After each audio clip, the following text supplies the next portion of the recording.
Magandang araw mga kaibigan. Nandito na naman tayo. Napanood nyo ba yon? Yung unang clip na yon? Yung tatlong ahas? Oo, totoo yan mga kaibigan. Bago dumating si Bagyong Karina, na ano natin yun, na nagpakita yung tatlong yun.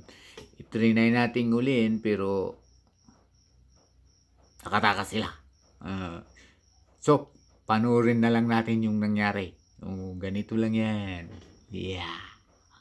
Nung padaan ako dito around 5 ng hapon, dalawa yung nakita ko.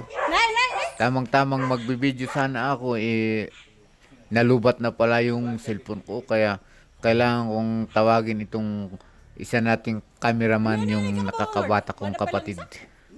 Kaya yung cellphone niya yung nagamit. Oh, ito si Sneak 1. Yan. At ito naman si Sneak 2. At siyempre, nag-first attempt na tayong huliin siya. Kaso, di pa tayo sanay na humawak ng ahas. Kaya yun, nakakapit kaagad yung ulo niya sa isang butas, nakapasok.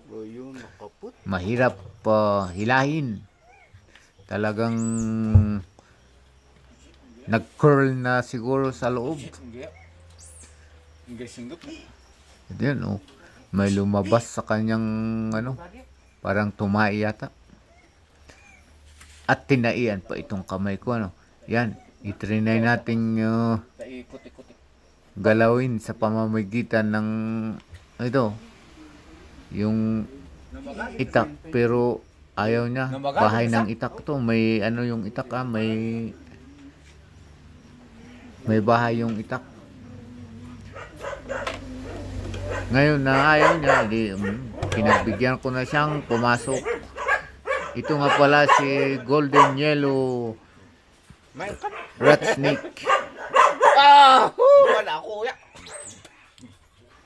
At ang baho-baho pala ng mga puta ng mga ito. Ayun. At nakita nga ng ating kapatid yung pangatlong ahas.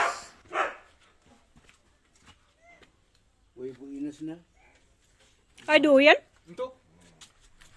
Naninilip lang pala. Oh. At ito yun, dito sila nanggaling. Isa na sa akin, nagapo. Binulaga sa. Bumula pa lang sa. Pabula pa lang sa dindudwa, di binmulad ko niya nun. Bukan sinabot ko na itas na. Pabula pa lang sa. Magat singgupan na siya. A few moments later. Ayun, lumabas si Snake 3. At siyempre, itatry na naman natin ulit. Pero wala tayong magagawa.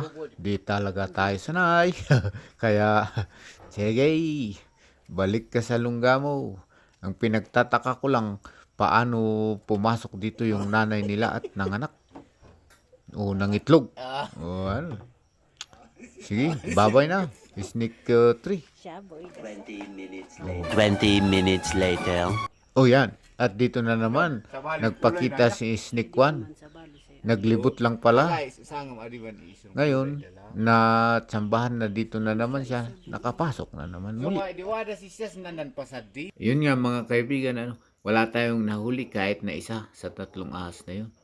Pero alam nyo, pagdating ng alas 7 ng gabi, lumabas pala si Snake 3 at nakita na naman yun ng ating kaibigan. Kaya tinawag niya ako, pumunta ako. Yun naman, tamang-tamang nahuli natin. At nung papalis na ako, napansin ko si Snake 2. Yung napanood nyo na si Golden Yellow Rat Snake. Lumabas yung ulo niya. Hinintay ko yun ng 3 oras bago siya lumabas. From 7 to 11 ng gabi. Naka full video yun, pero dahil madilim at tinutok ko yung ilaw, ayaw niyang lumabas, kaya natagalan tayo hanggang pinatay ko yung ilaw, saka doon siya lumabas. Ang problema, nasabik akong nag-video, nakatakas na naman. I-release ko sana yung isa, pero inihintay ko yung mga iba baka magpakita para sabay-sabay na nating dadalhin doon sa kabilang bundok. nakakapagod pumunta dun. Wala pang uong na makita. Kaya, yun ang nangyari. Hanggang sa muli, dito na lang ako mga kaibigan. Hanggang sa susunod na lugawa. Thank you for watching.